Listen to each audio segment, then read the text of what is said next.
ہمارا دین کوئی نہ مزار میں چھپا ہوا ہے نہ غار میں چھپا ہوا ہے، ہمارا دین کھلا کھلا ہے. تو دین چھپانے کے لیے تو نہیں، دین تو بتانے کے لیے، سنانے کے لیے، واضح کرنے کرانے کے لیے آیا ہے. تو حضور پاک نے فرمایا ام ہانی یہ کیسے ہو سکتا ہے کہ میں چھپا جاؤں، میں تو کھل کے بتاؤں گا. اچھا ایک ذہن آپ میں سوال آئے گا کہ ام ہانی تو حضور پاک کے چچا کی بیٹی تھی، تو کیا چاچا کی بیٹی سے پردہ نہیں ہے؟ کوئی پوچھ لے بھی مولوی صاحب آج حلال کر گیا. حضور چاچے دی تھی گھر بیٹھے ہیں بغیر پردے دے، اسا ونجو تو کیڑا رول ہے کوئی کہہ دے. تو بھائی آپ کا پردہ ہے، اس کی وجہ کہ جب حضور گئے تھے اس وقت یہ آیت نہیں اتری تھی کہ آپ کا اس سے پردہ ہے، آیات بعد میں اتری ہے. حرمت علیکم امہاتکم و بناتکم یہ بات میں اتری ہے. حضور پاک علیہ السلام نے باہر اعلان کر دیا کہ رب نے مجھے رات کے ایک چھوٹے سے ٹکڑے میں، چھوٹے سے حصے میں معراج کے اتنا بڑا سفر کرایا. ابو جہل دوڑتا ابو بکر رضی اللہ عنہ کے دروازے پہ گیا. ابھی ابو بکر اور رسول اللہ صلی اللہ علیہ وسلم کی ملاقات نہیں ہے. ابو بکر کا ایمان دیکھیں، دروازہ کھٹکھٹایا، حضرت ابو بکر باہر آئے ہیں. کہ ابو بکر ایک بات بتا دے. کہ جی پوچھ. حضرت ابو بکر نے چہرہ تو پڑا ہوگا نا ابو جہل کا کہ ہوائیاں کیوں اڑی ہوئی ہیں. کہ ایک بات بتا، ایک بندہ کہ رات کو میں مکہ سے نکلا ہوں، بیت المقدس گیا ہوں، وہاں سے نکلا ہوں، آسمانوں پہ گیا ہوں اور ہو کے آ بھی گیا ہوں، اور ابھی بھی رات کا ٹائم ہے، دن ابھی شروع نہیں ہوا، ایسا ہو سکتا ہے؟ تو ابو بکر صدیق نے پوچھا ابو جہل یہ بتا کہا کس نے؟ یہ نہ کہا کوئی کہتا ہے، کہا کس نے؟ قائل کون ہے، فاعل کون ہے، کہنے والا کون ہے؟ کہ یہ چھوڑ، تو بتا ایسے کوئی کر سکتا ہے؟ میرے دوستو حضرت ابو بکر کا جواب سنیں. کہا کوئی نہیں جا سکتا، لیکن میرا محبوب مصطفیٰ کہے تو میں مان سکتا ہوں کہ وہ جا سکتا ہے. مثال دوں آپ کو، یہ عقل کے خلاف نہیں، عقل کے مطابق ہے. میں مثال دے رہا ہوں، اللہ ہمارے علماء کو یہ چیزیں عطا فرمائے. بھائی فرید طیب صاحب کے پاس جہاز ہے اور مولانا اجاز صاحب کے پاس کار ہے. مولانا کہیں میں کراچی 1 گھنٹے میں پہنچا ہوں تو نہیں مان سکتے کہ کار والا تو 1 گھنٹے میں نہیں جائے. لیکن جو اس کے پاس فلائٹ ہے، جس کے پاس طیارہ ہے، وہ کہے میں تو 1 گھنٹے میں کراچی پہنچا ہوں، مان سکتے یا نہیں مان سکتے؟ مان سکتے. ابو بکر کا جواب عقل کے مطابق ہے کہ محبوب مصطفیٰ کے پاس تو سدرۃ المنتہا سے منٹوں سیکنڈوں میں جبرائیل خادم بن کے آ سکتا ہے، حضور کیسے نہیں جا سکتے؟ حضور کیسے نہیں جا سکتے؟ ابو بکر کا تو عقل کے مطابق جواب ہے کہ پہنچ کہاں ہے رسالت مآب کی. سنیں اب میں ایک جملہ یہاں کہتا ہوں کہ بدقسمت تھا ابو جہل، خوش قسمت ہے ابو بکر. کیوں؟ ابو جہل نے حضور کے منہ سے سنا نہیں مانا، اور ابو بکر نے ابھی حضور سے نہیں ابو جہل کے منہ سے سنا ہے، بن دیکھے حضور کی تصدیق کی ہے.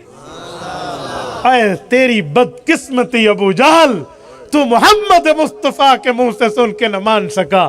خوش قسمتی ابو بکر کی، سلام عقیدت ابو بکر کو جو تجھ جیسے دشمن کے منہ سے حضور کی بات سن کے بن دیکھے مان گیا. تبھی تو 24ویں پارے کا پہلا صفحہ کہتا ہے والذی جاء بالصدق وصدق به اولئک هم المتقون. نعرہ تکبیر، شان صدیق اکبر، مصطفیٰ کا ہم سفر، ابو بکر ابو بکر مصطفیٰ کا ہم سفر. ابو بکر ابو بکر. خوش قسمتی ابو بکر کی. جب رسالت مآب علیہ السلام واپس تشریف لائے، یہ سفر معراج رات کے ایک حصے میں پورا ہوا. اب اس سفر معراج کی تمام حکمتوں کو مد نظر رکھ کے آپ کو اور مجھے کچھ سبق ملتے ہیں. اس معراج میں ایک سبق تو یہ ملتا ہے کہ غم آئے تو غم برداشت کرو، کوئی سی اچھے دینی جگہ کے سفر کا انتخاب کرو تو غم ختم ہو جاتا ہے، دل بہل جاتا ہے. ایک اور بھی ملتا ہے، وہ کیا ہے؟ جہاں بھی جاؤ، جتنے لمبے سفر پہ جاؤ، نماز نہیں چھوڑنی. ایک اور بھی سبق ملتا ہے، وہ کیا ہے؟ کہ اسباب ضرور اختیار کرو، اچھی سے اچھی سواری رکھو. حضور براق جیسی سواری پر گئے ہیں. ایک اور بھی ملتا ہے کہ جی وہ کیا؟ رسول اللہ صلی اللہ علیہ وسلم نماز کا تحفہ لے کر آئے.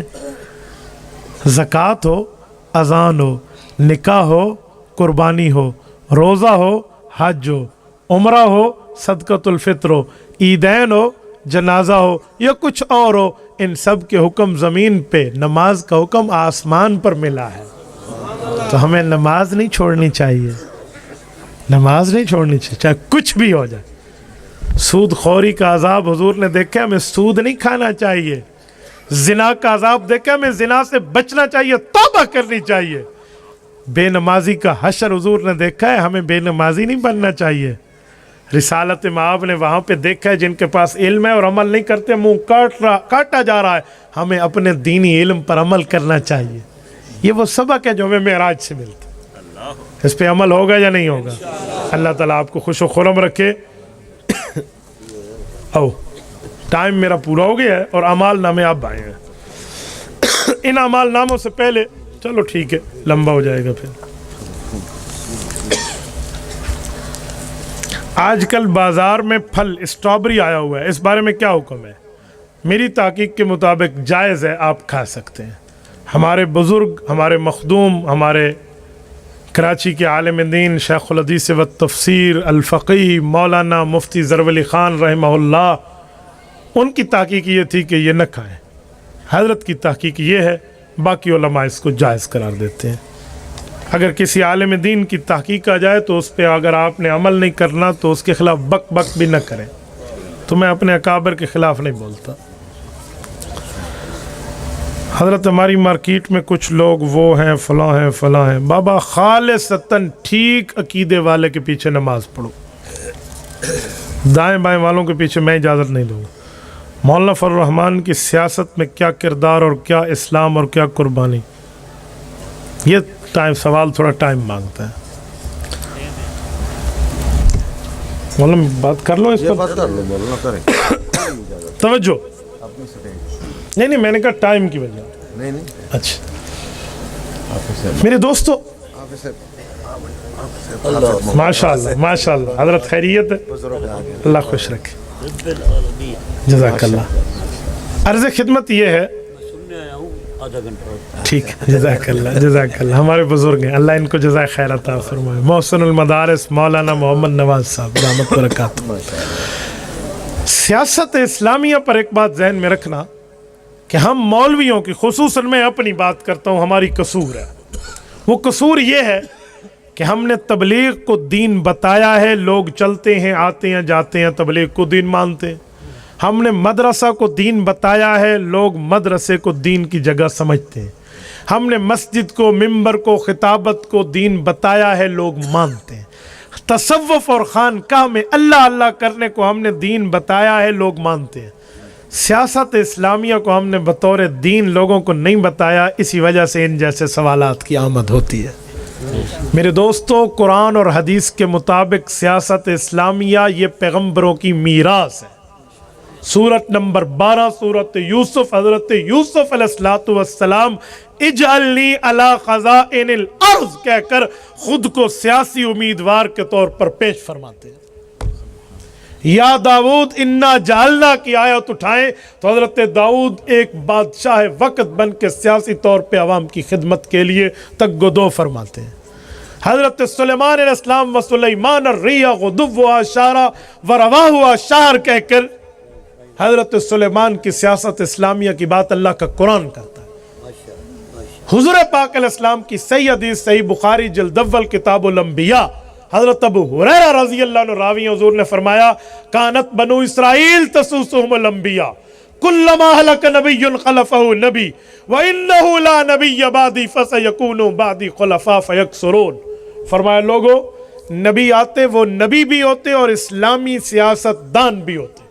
ایک نبی جاتا تو دوسرا نبی بھی ہوتا اور اسلامی سیاست دان بھی ہوتا۔ میں انبیاء میں، حضور نے فرمایا، سب سے آخری نبی اور انبیاء کا سب سے آخری سیاست دان بن کے آیا ہوں۔ یا رسول اللہ، آپ کے بعد یہ سیاست کا میدان بند ہوگا؟ فرمایا جی نہیں، فَسَيَكُونُ بَعْدِ خُلَفَاءَ الْعُلَمَاء، میرے بعد میرے خلفاء یعنی علماء سیاسی میدان کو سنبھالیں گے۔ یا رسول اللہ کتنے ہوں گے؟ فرمایا فیکثرون، ایک نہیں کئی ہوں گے۔ سیاست اسلام میں پیغمبر کی میراث ہے۔